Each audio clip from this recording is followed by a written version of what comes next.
প্রধান দায়িত্ব অবশ্যই সরকারের, বিশেষ করে স্থানীয় প্রশাসনের, স্থানীয় যারা দায়িত্বে যারা ছিলেন। কারণ গোপালগঞ্জের এই তারা সব জায়গায় তারা গণসংযোগ করছেন, যোগাযোগ করছেন। গোপালগঞ্জের নাম দিচ্ছেন রোড টু গোপালগঞ্জ। এর আগে তারা পদযাত্রা করেছে। তার মানে হলো এটা একটা বিশেষ গুরুত্ব, বিশেষ মনোযোগ, যেটা গত বছরের আমরা জুলাই আগস্ট অভ্যুত্থানের সময় এ ধরনের শব্দ বাক্যের সঙ্গে আমরা পরিচিত, যেগুলো একটু আন্দোলনের কর্মসূচির মতো আর কি, মানুষকে জাগিয়ে তোলা, প্রতিবাদ, প্রতিরোধ, গণজাগরণ, এরকম জায়গা থেকে। তো প্রোগ্রামের ধরন দেখেই মনে হয়েছে প্রোগ্রামটা অস্বাভাবিক ধরনের প্রোগ্রাম। অন্য জেলায় যে নেচারের প্রোগ্রাম করেছেন এরকম না একটা। এর আগে 2-3 দিন সামাজিক গণমাধ্যমে নানাভাবে এটা নিয়ে একটা উত্তেজনা ছিল। তার মানে যেটা জয়নুল ভাই যেটা বলবার চেষ্টা করলেন, তার মানে ওখানে ব্যাপারটা যে শান্তিপূর্ণ হবে না, এটা যে একটু ঝুঁকিপূর্ণ, নানাগুলো চ্যালেঞ্জ আছে, এটা তো এই সাধারণ কাণ্ডজ্ঞান বোধ বুদ্ধি আমাদের চেয়ে গোয়েন্দা সংস্থা, ল এনফোর্সিং এজেন্সিস, স্থানীয় প্রশাসন, তাদের এটা অনেক বেশি থাকা দরকার ছিল। তারপরে তো এমনিতে ধরেন আমাদের তরুণদের যে দল, এরা তো এক ধরনের আধা সরকারি এক ধরনের প্রোটোকলে বিভিন্ন জেলায় যাচ্ছে, সমাবেশ করছে, কারা লোকজন যোগান দিচ্ছে সেটা নিয়ে বহু ধরনের মুখরোচক আলাপ আলোচনা আছে। কিন্তু একই সাথে তারা যে এক ধরনের প্রোটোকলের মধ্য দিয়ে যাচ্ছে এটা সবাই জানে। গোপালগঞ্জের ক্ষেত্রে বোঝা গেল যখন আসছে তখন অনেক বেশি, অনেকটা রাষ্ট্রীয় একটা যুদ্ধকালীন পরিস্থিতিতে যেভাবে সামরিক কমান্ডাররা এক জেলা থেকে আরেক জেলায় যান, আরেক জেলা অনেকটা এরকম একটা কনভয় দিয়ে, রাষ্ট্রীয় সুরক্ষা দিয়ে নেওয়া হয়েছে। তারপরে যে পরিস্থিতি, সেটা তো আশঙ্কা ছিল, উদ্বেগটা ছিল।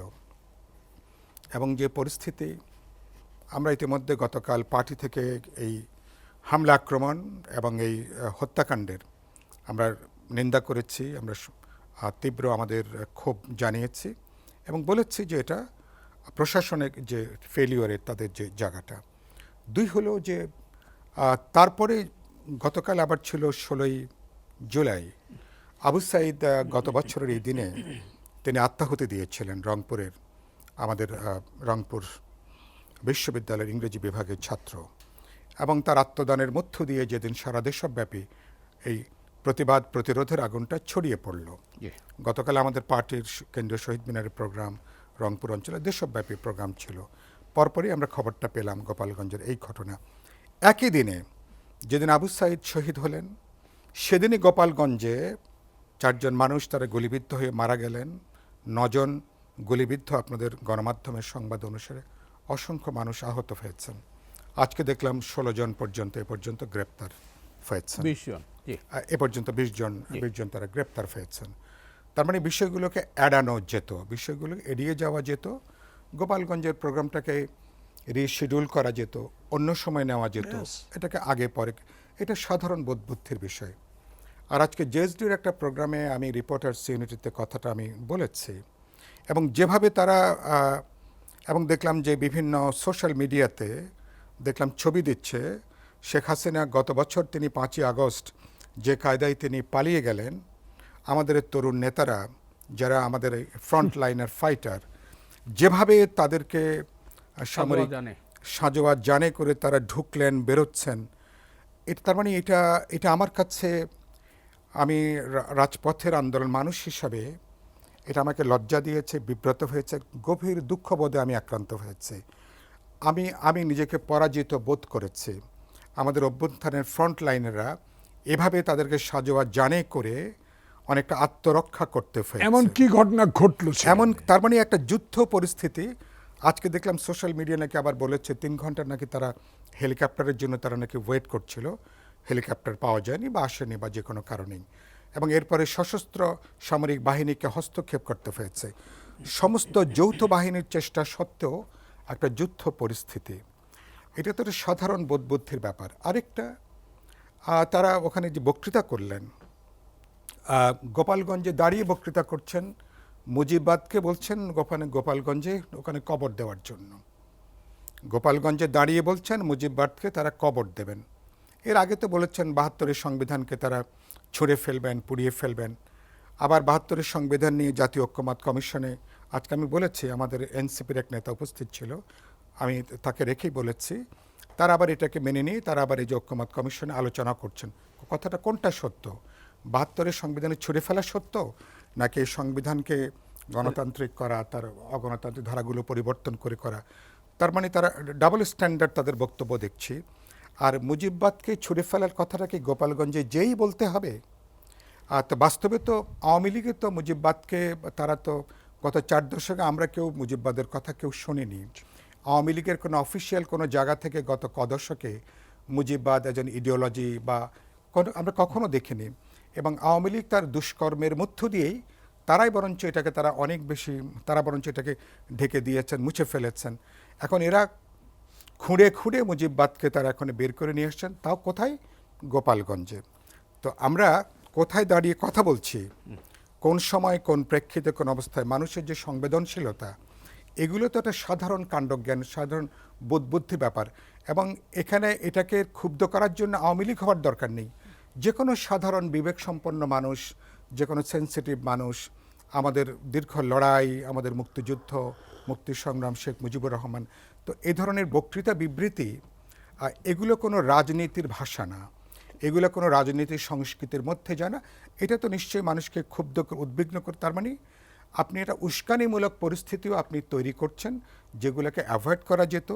এখানে বুদ্ধি দরকার, প্রজ্ঞা দরকার। কোথায় আপনি কথাটা শেষ করি, আপনি গোপালগঞ্জ গেছেন কেন? যাওয়ার লক্ষ্যটা কি হবে? মানুষকে আপনি ব্যাখ্যাটা দেবেন, মানুষের আপনি মন জয় করার চেষ্টা করবেন। হাসিনার ফ্যাসিবাদী স্বৈরতন্ত্রের সাথে আপনার কিভাবে এটাকে আমরা উচ্ছেদ করেছি, আমাদের নতুন ব্যাখ্যা কী, কীভাবে নতুন পরিবর্তনের জন্য আমাদের তরুণরা মানুষের সামনে তাদের নতুন ডিসকোর্স কী, নতুন বক্তব্যটা কী, কীভাবে আমরা একটা ইনক্লুসিভ সমাজ তৈরি করব ভবিষ্যতে। যাদের অপরাধ হয়েছে তাদের তো বিচার হবে, গ্রেপ্তার হবে, বিচার হবে, তার সর্বোচ্চ শাস্তি হবে। এটা নিয়ে তো নো ওয়ে, এটা নিয়ে কোনো প্রশ্ন নাই, এটা নিয়ে কারো কোনো বিতর্ক নাই। কিন্তু আপনি যখন অনেকগুলো প্রশ্ন নিয়ে যখন আপনি প্রায় পায়ে পাড়া দিয়ে ঝগড়া করার মতন জায়গা তৈরি করছেন, এটা বুদ্ধি, বিবেচনা, কাণ্ডজ্ঞান, প্রজ্ঞা, দূরদর্শিতার পরিচয়, এগুলো আমাদের তরুণরা দিতে পারছেন না। এবং আমি বলেছি যে রাজনীতিটা এটা T20 ম্যাচ না, অথবা এটা ওয়ান ডে, এটা ক্রিকেট ম্যাচ না, অনেকটা 5 দিনের একটা টেস্ট ম্যাচের মতন। অনেক ধৈর্য, অনেক প্রজ্ঞা, অনেক মনোযোগ দরকার। এবং আসলাম, দেখলাম, জয় করলাম, যে ভিনি ভিসি বিডি পলিটিক্সটা এরকম না। এই সংস্কৃতি থেকে বেরিয়ে আসা দরকার, তাহলে তরুণদের ভবিষ্যৎ আছে। না হলে কিন্তু ভবিষ্যৎটা কিন্তু অনেকখানি, কিন্তু এখনই কিন্তু বলতে পারেন মানে হোঁচট খেয়ে অনেকখানি পথ হারিয়ে ফেলবে।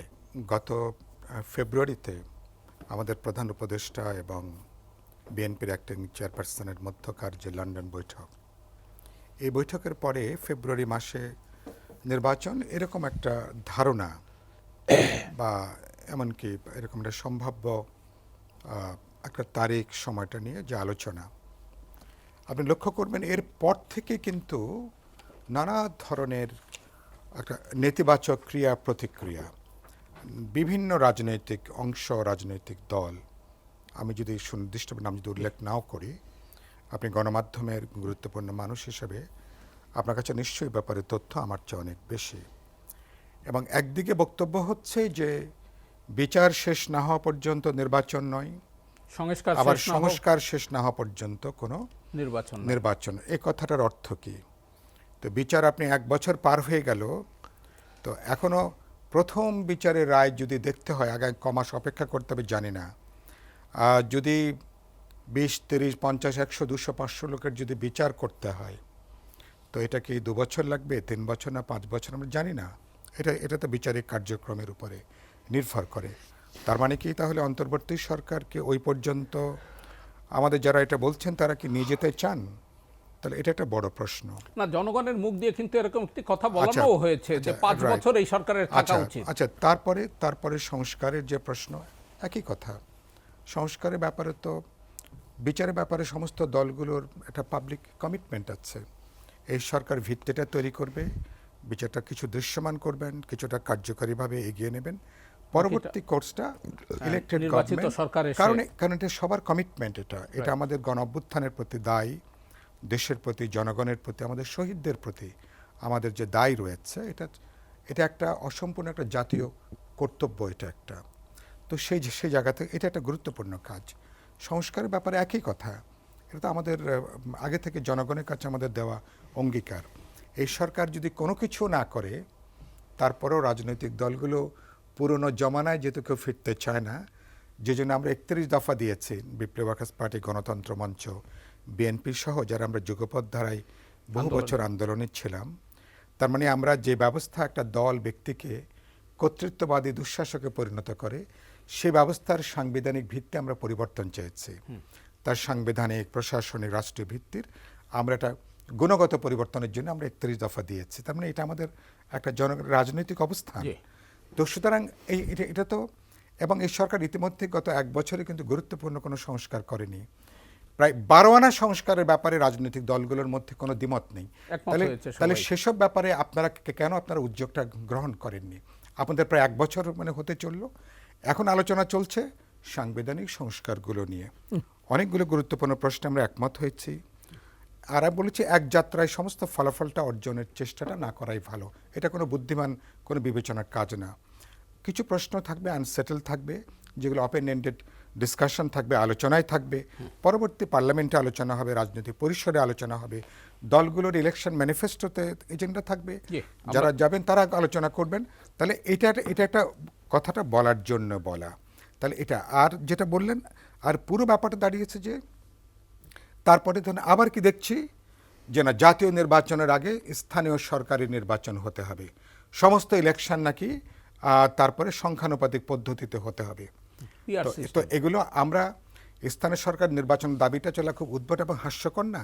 গত 16-17 বছর আমরা কি রাজপথে কি, মানে আমাদের যে লড়াই, এবং বিএনপি সহ গণতন্ত্র মঞ্চের বিরোধী দলগুলোর আমাদের জানবাজি লড়াই, সেটা কি কেবল একটা লোকাল ইলেকশনের জন্য? নিশ্চয়ই না।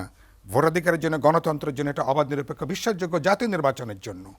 সুতরাং সেটাকে আপনি এখন ঝুলে দিতে চান, আবার বলছেন সংখ্যানুপাতিক।